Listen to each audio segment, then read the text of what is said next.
Semicolons are another piece of full stop punctuation, but they're different from a period in that they have a kind of springy feel to them. They launch the reader into the next idea. One of the ways that you can use a semicolon is to join two complete thoughts that are related to each other. For instance, you can bring any guest to the party, semicolon, however, we do have some guidelines.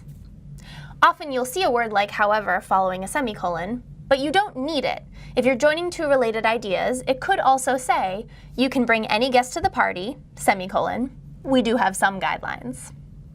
The other way that you'll see the semicolon used, especially on the test, is with items in a list when the items already include a comma.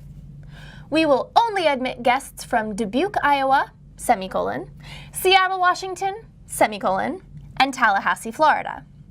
That way you can differentiate between the commas which go with the items and the semicolon which separates the items from each other.